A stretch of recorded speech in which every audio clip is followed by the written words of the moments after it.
Hello, my name's Mattie. Welcome to my Storyland. Lovecraft wrote The Outsider sometime in 1921, but it would be a number of years yet until anyone actually got to read it.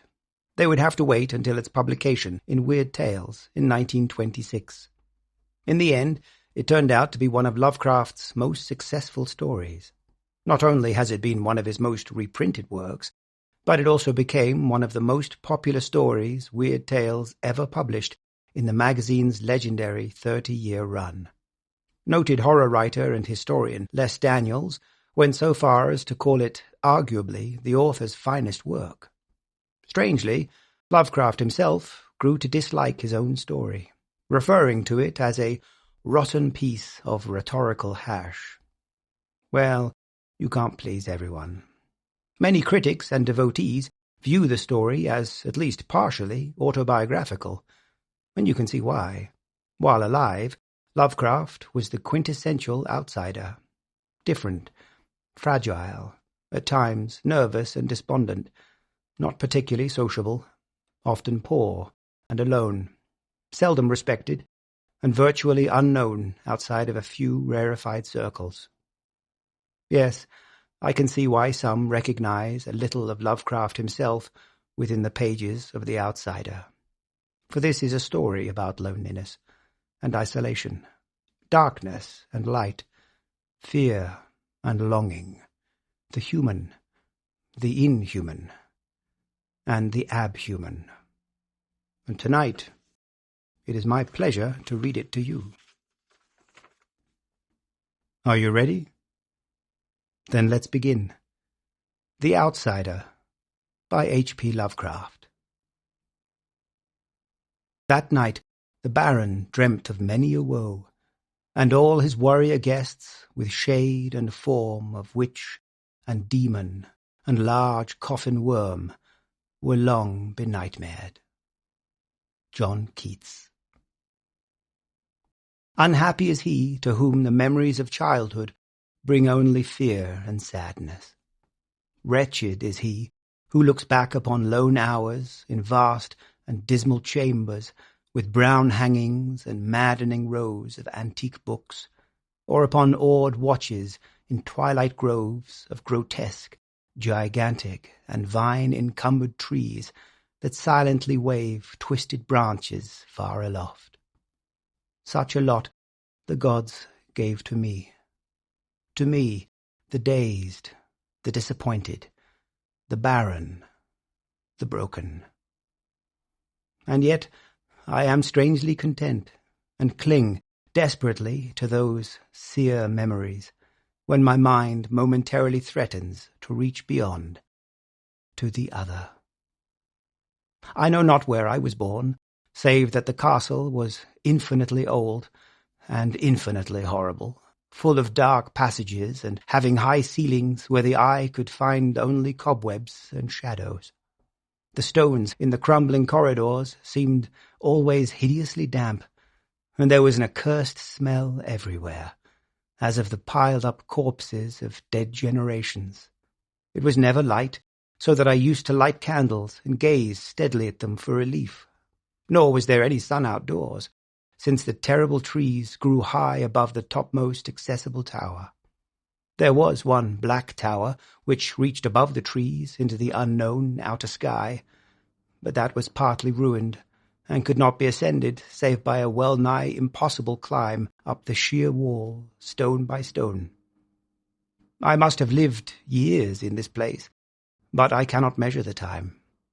Beings must have cared for my needs, yet I cannot recall any person, except myself, or anything alive but the noiseless rats and bats and spiders. I think that whoever nursed me must have been shockingly aged, since my first conception of a living person was that of something mockingly like myself, yet distorted, shriveled and decaying, like the castle. To me, there was nothing grotesque in the bones and skeletons that strode some of the stone crypts deep down among the foundations. I fantastically associated these things with everyday events, and thought them more natural than the coloured pictures of living beings which I found in many of the mouldy books. From such books I learned all that I know. No teacher urged or guided me, and I do not recall hearing any human voice in all those years, not even my own, for although I had read of speech, I had never thought to try to speak aloud. My aspect was a matter equally unthought of, for there were no mirrors in the castle, and I merely regarded myself by instinct as akin to the youthful figures I saw drawn and painted in the books. I felt conscious of youth because I remembered so little.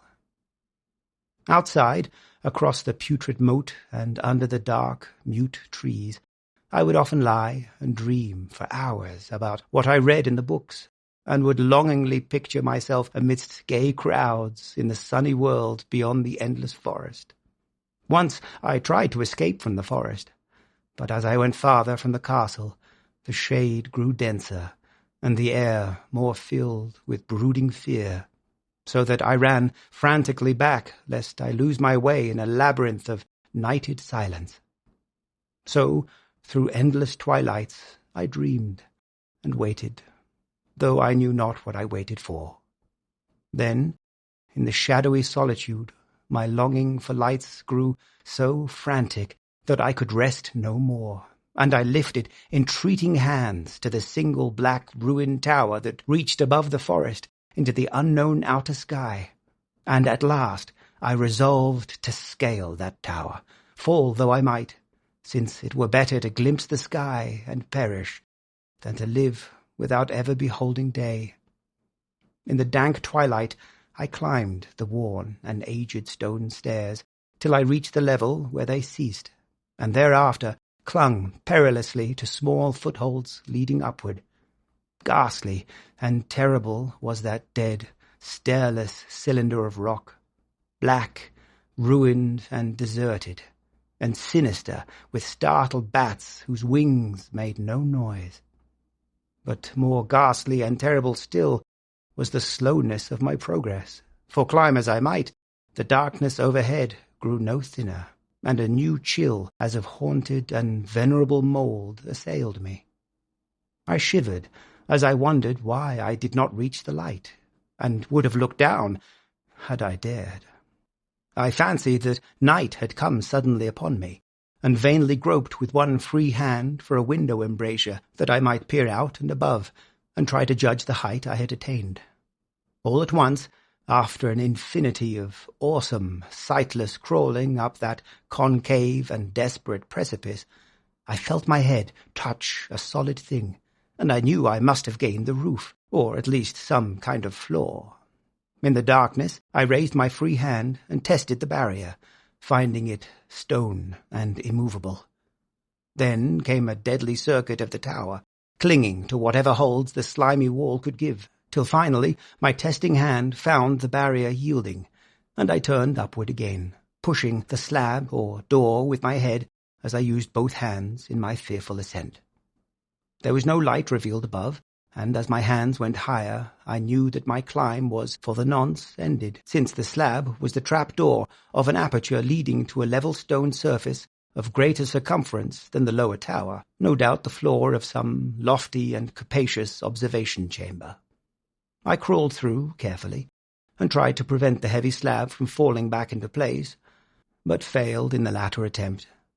As I lay exhausted on the stone floor, I heard the eerie echoes of its fall, but hoped, when necessary, to pry it open again. Believing I was now at a prodigious height, far above the accursed branches of the wood, I dragged myself up from the floor and fumbled about for windows, that I might look, for the first time, upon the sky and the moon and the stars of which I had read. But on every hand I was disappointed, since all that I found were vast shelves of marble, bearing odious oblong boxes of disturbing size. More and more I reflected, and wondered what hoary secrets might abide in this high apartment, so many eons cut off from the castle below. Then, unexpectedly, my hands came upon a doorway, where hung a portal of stone, rough with strange chiselling.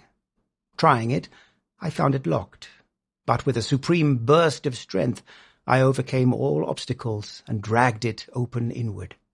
As I did so, there came to me the purest ecstasy I have ever known, for shining tranquilly through an ornate grating of iron and down a short stone passageway of steps that ascended from the newly found doorway was the radiant full moon, which I had never before seen, save in dreams and in vague visions I dared not call memories.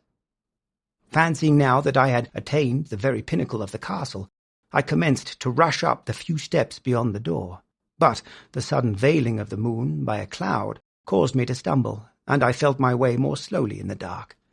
It was still very dark when I reached the grating, which I tried carefully and found unlocked, but which I did not open, for fear of falling from the amazing height to which I had climbed. Then the moon came out. Most demoniacal of all shocks is that of the abysmally unexpected and grotesquely unbelievable.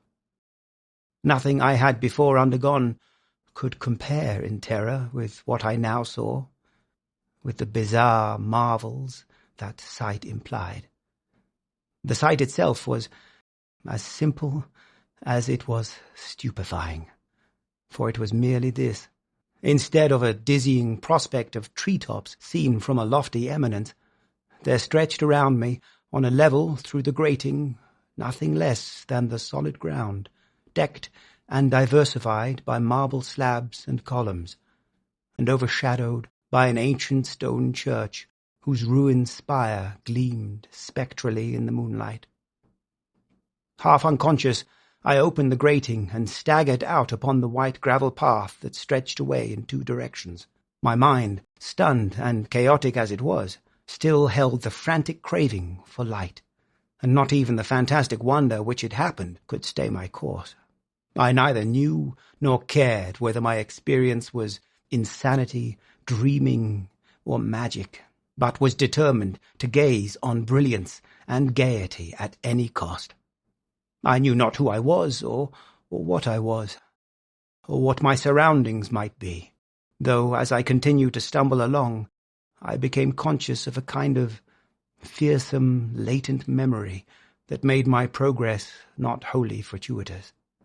I passed under an arch out of that region of slabs and columns, and wandered through the open country, sometimes following the visible road, but sometimes leaving it curiously, to tread across meadows where only occasional ruins bespoke the ancient presence of a forgotten road.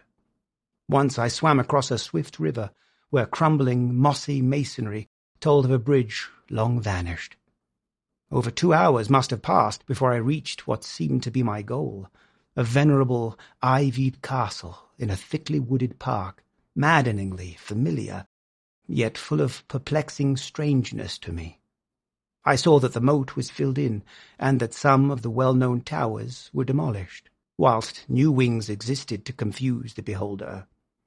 But what I observed with chief interest and delight were the open windows, gorgeously ablaze with light, and sending forth sound of the gayest revelry.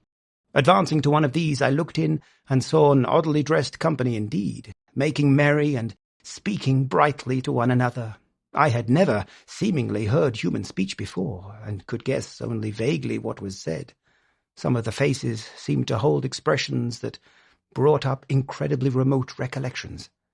Others were utterly alien. I now stepped through the low window into the brilliantly lighted room, stepping as I did so from my single bright moment of hope to my blackest convulsion of despair and realization.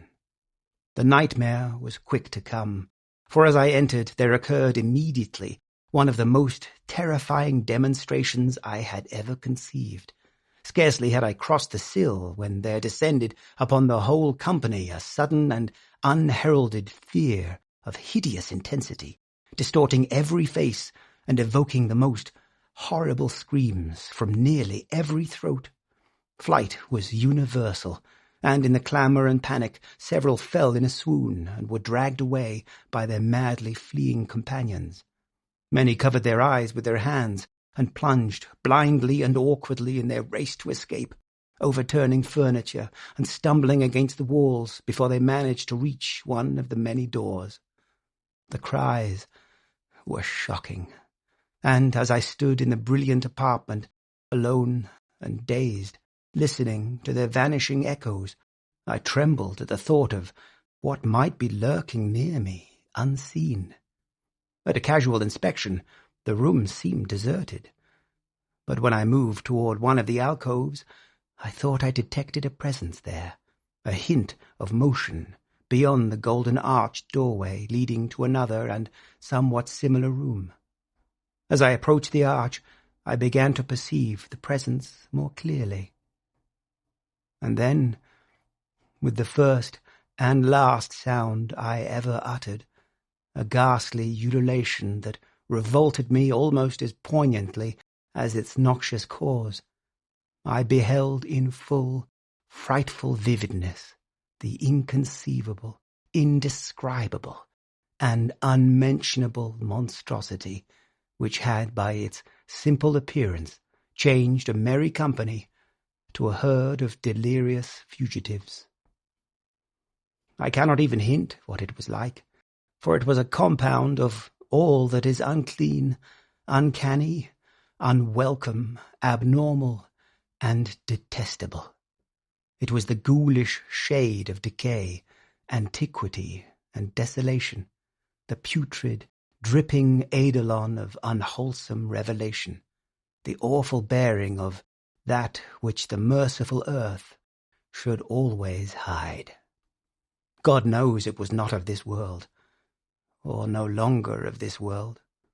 Yet, to my horror, I saw in its eaten-away and bone-revealing outlines a leering, abhorrent travesty on the human shape, and in its mouldy, disintegrating apparel, an unspeakable quality that chilled me even more.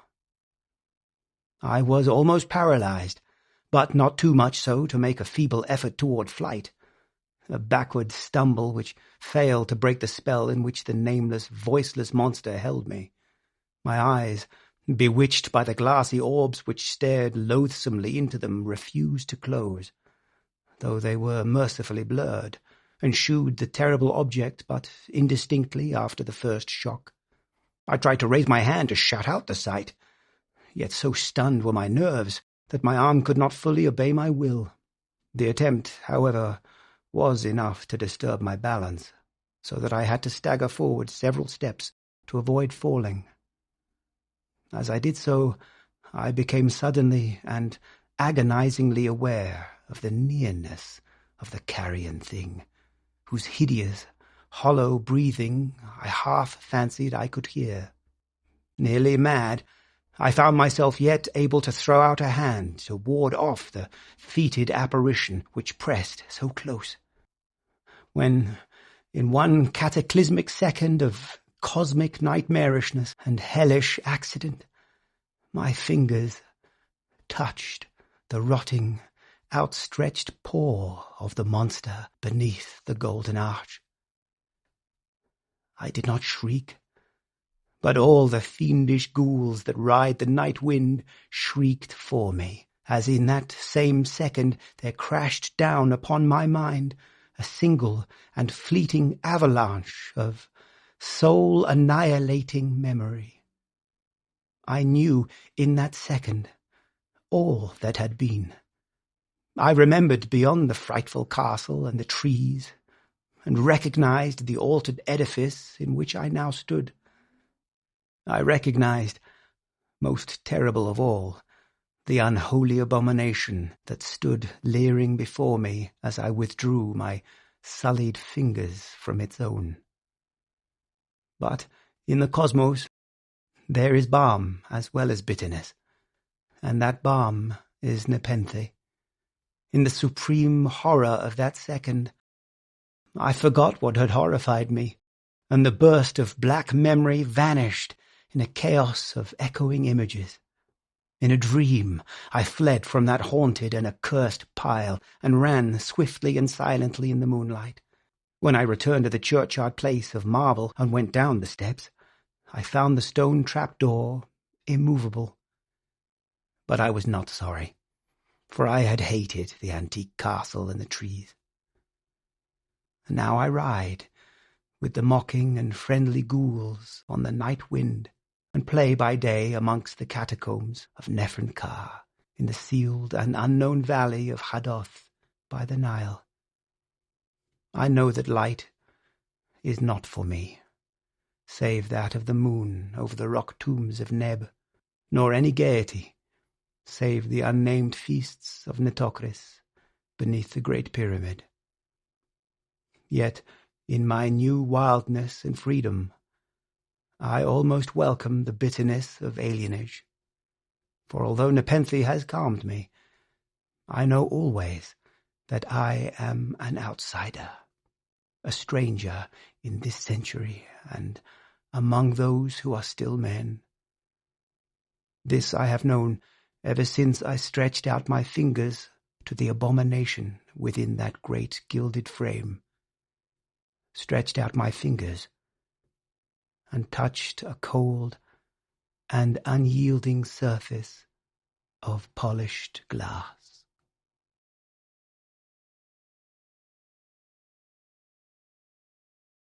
And with that, I bid you farewell. I hope you enjoyed the story. Perhaps I'll see you again. I certainly hope so. Until then. Hello, Mattie here. Thanks for watching me read stuff. There are lots more videos of me reading stuff over on my channel, and if there's other stuff you'd really like me to read, just let me know in the comments section below. Don't forget to hit the like and subscribe buttons, and I upload new videos all the time, so maybe hit the bell icon too, so you can get notified when new stuff comes out. Thanks again for watching, and see you next time.